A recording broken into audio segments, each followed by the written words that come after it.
Good morning बच्चों, कैसे हैं आप? आशा है आप सब अपने अपने घरों में स्वस्थ एवं सुरक्षित होंगे तथा कोविड-19 से बचाव के लिए सभी सावधानियां ले रहे होंगे, जैसे मास्क पहनना, सोशल डिस्टेंसिंग मेंटेन करना तथा समय समय पर साबुन से हाथ धोना। बच्चों, आज दिनांक 2 दिसंबर 2020 को हम कक्षा 9th की वर्कशीट नंबर 62 को डिस्कस करने जा रहे हैं। परमाणु की संरचना चैप्टर की ये हमारी नेक्स्ट वर्कशीट है। इस वर्कशीट में आज का हमारा विषय है संयोजकता यानी वैलेंसी। तो आइए बच्चों, आज की वर्कशीट स्टार्ट करते हैं। आज का ये टॉपिक बच्चों बहुत ही इम्पॉर्टेंट है, इसलिए सब बच्चे इसे ध्यान से समझेंगे। संयोजकता क्या होती है और इसे हम कैसे ज्ञात कर सकते हैं? अपनी आज की इस वर्कशीट में हम इसी प्रश्न का उत्तर जानेंगे। बोर के परमाणु मॉडल के अनुसार इलेक्ट्रॉन अपनी कक्षों में नाभिक के चारों ओर घूमते रहते हैं।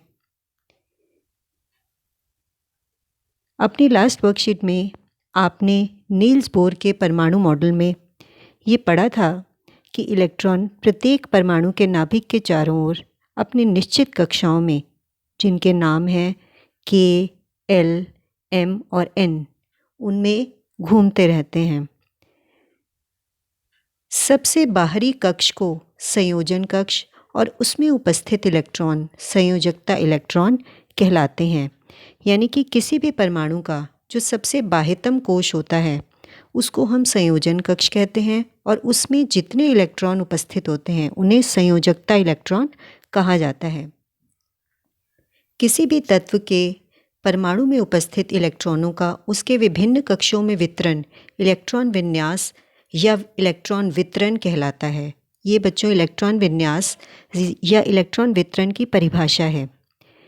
इसका मतलब ये है कि किसी भी परमाणु के अंदर उसके विभिन्न कक्षों में पाए जाने वाले कितने इलेक्ट्रॉन हैं, कितने इलेक्ट्रॉन की संख्या है, वो जो इलेक्ट्रॉन की संख्या है वो हमें इलेक्ट्रॉन वितरण या इलेक्ट्रॉन विन्यास के द्वारा पता चलता है। जब कोई परमाणु इलेक्ट्रॉन लेता है या देता है तब दोनों ही स्थिति में आयन बन जाता है, जिसमें इलेक्ट्रॉनों की संख्या कम या ज़्यादा हो जाती है लेकिन प्रोटॉनों की संख्या नहीं बदलती है।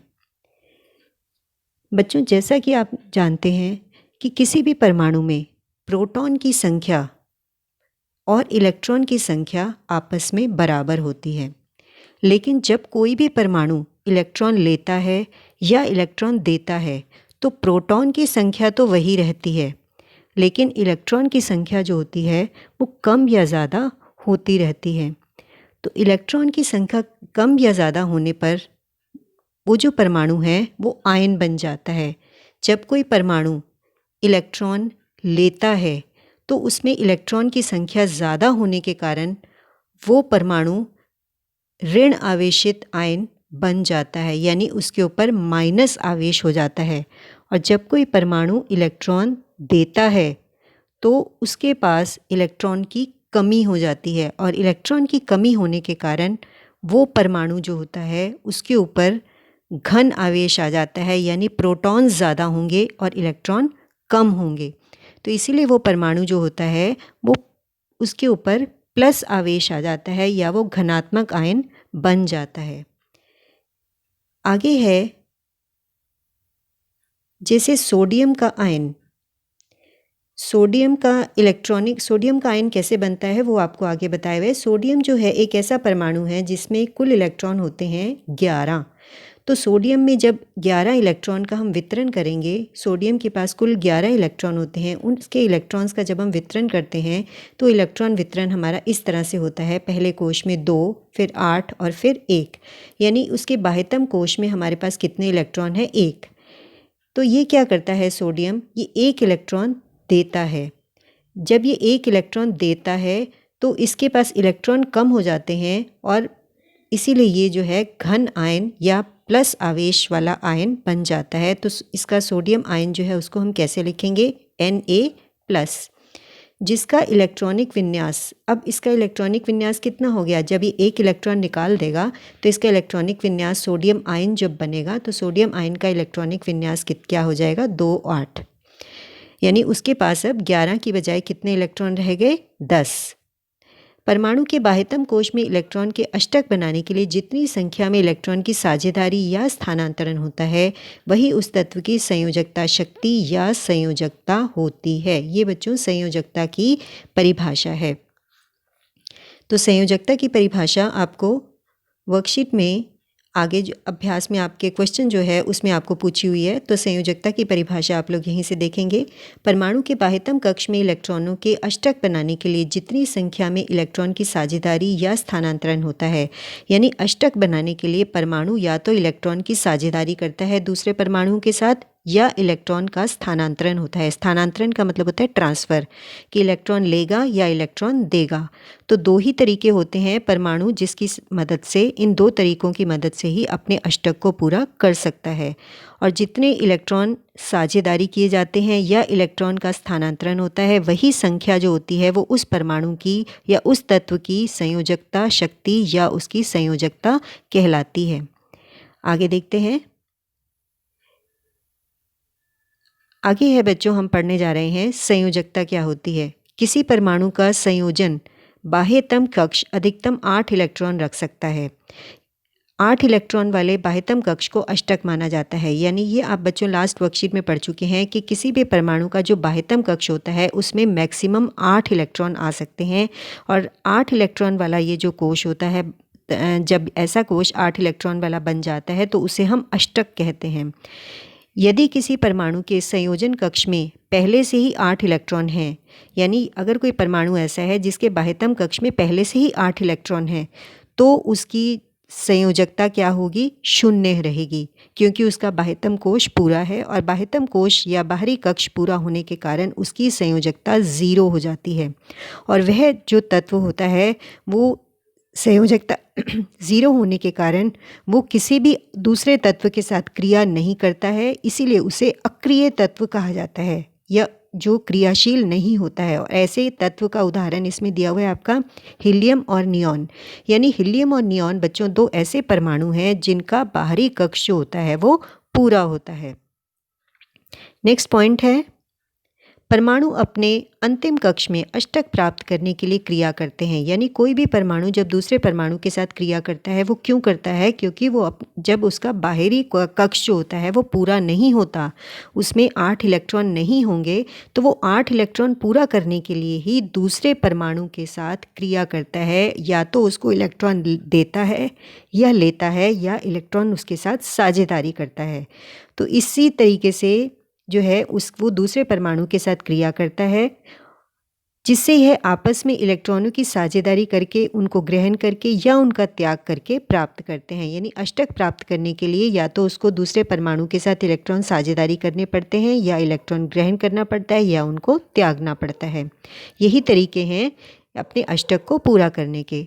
सक्रिय तत्व, सक्रिय तत्व का मतलब ये है ऐसे तत्व जो क्रियाशील होते हैं, यानी जिनका बाहरी कोश पूरा नहीं होता है वही परमाणु क्रियाशील होंगे। जिनका बाहरी कक्ष पूरा होता है वो क्रियाशील नहीं होते हैं।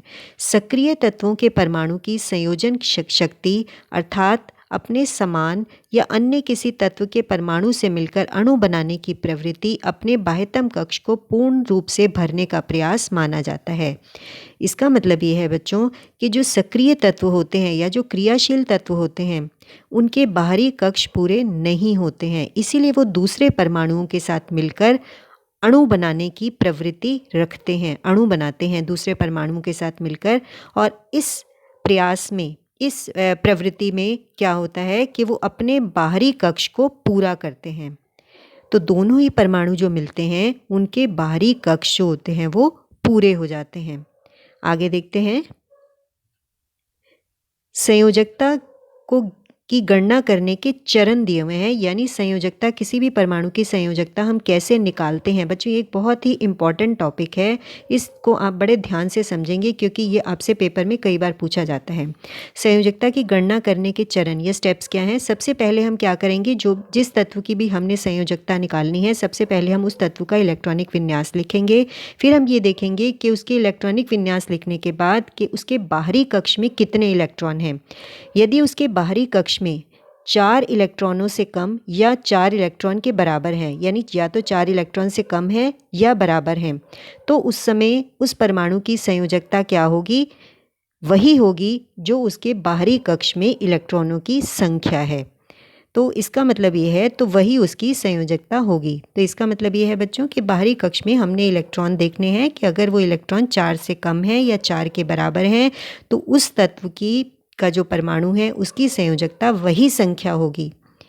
आगे है, यदि बाहरी कक्ष में 4 से अधिक इलेक्ट्रॉन हैं तो उसकी संयोजकता क्या होगी। यदि तब उसकी संयोजकता निकालने के लिए हम एक क्या तरीका अपनाते हैं, 8 माइनस बाहरी कक्ष में पाए जाने वाले इलेक्ट्रॉनों की संख्या। तो इसके द्वारा हम प्राप्त करते हैं ऐसे परमाणु की संयोजकता जिसके बाहरी कक्ष में 4 से अधिक इलेक्ट्रॉन हैं।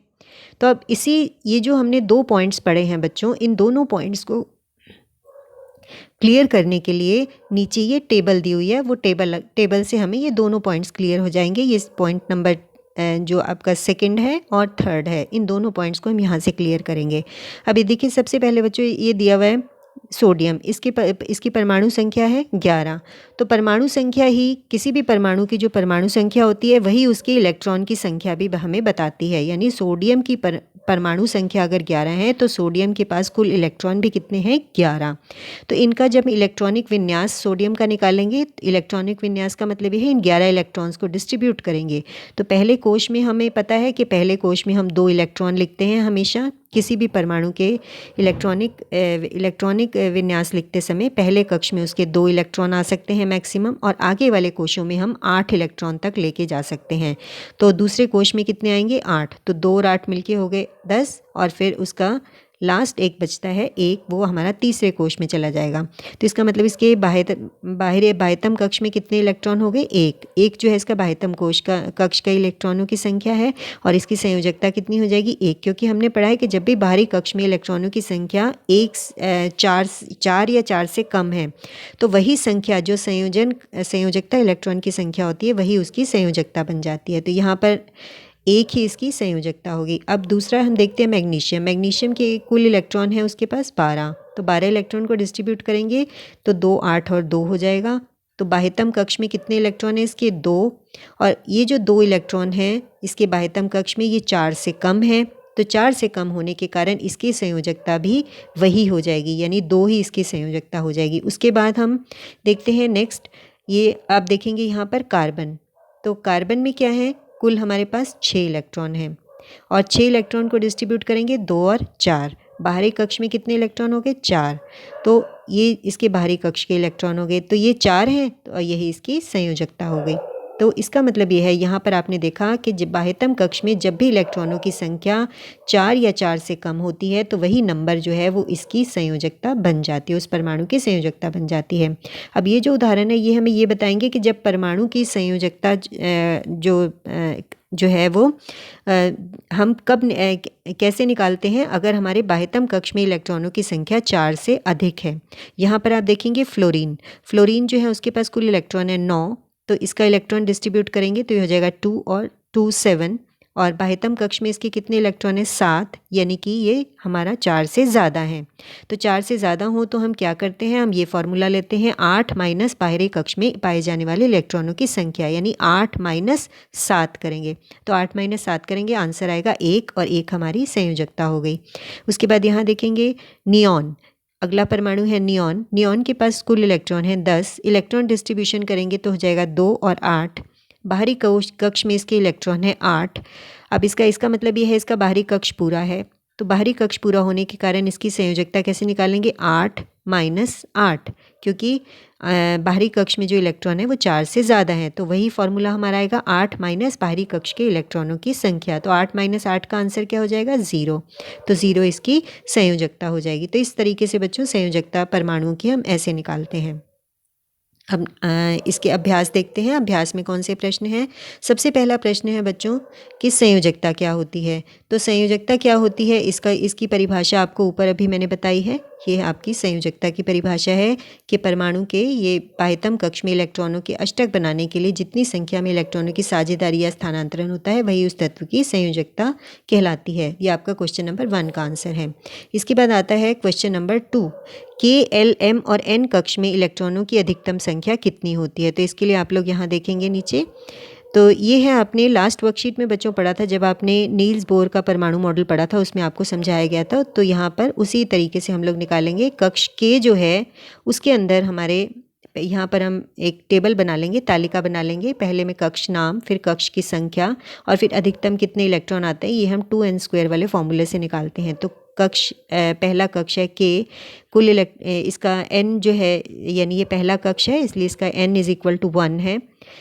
कक्ष की संख्या इसकी 1 और 2n² से इसका निकालेंगे जब इलेक्ट्रॉन, तो 2 × 1²। तो ये इस तरीके से, इसी तरीके से हम L का निकालेंगे।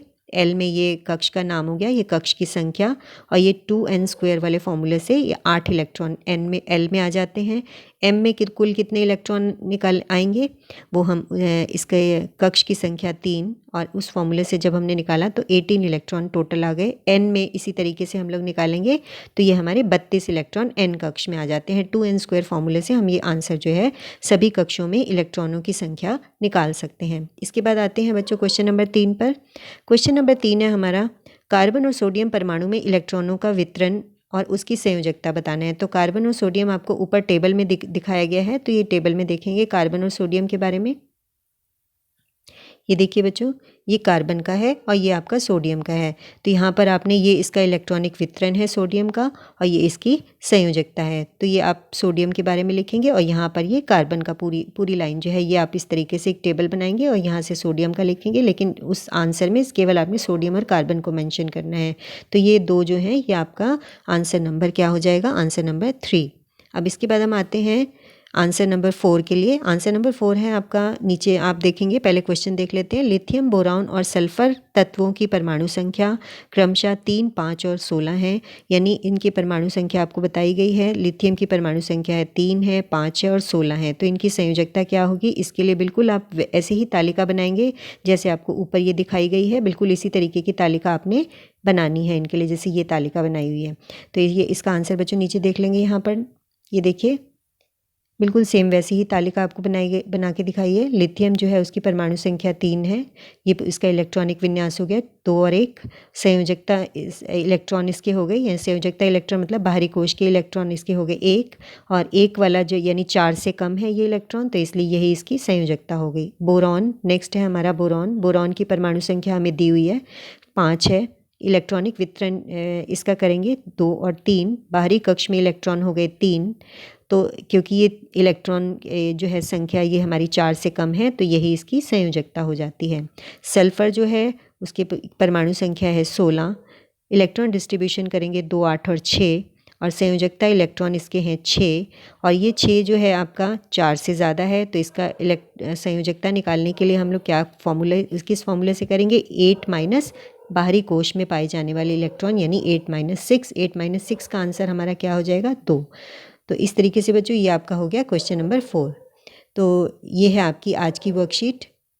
तो ये वर्कशीट बेटा बहुत ही आसान है और जो है इम्पॉर्टेंट भी है, तो इसलिए सब बच्चे इसको ध्यान से समझ के करेंगे, और आशा करती हूँ आपको ये वर्कशीट समझ में आ गई होगी। Thank you.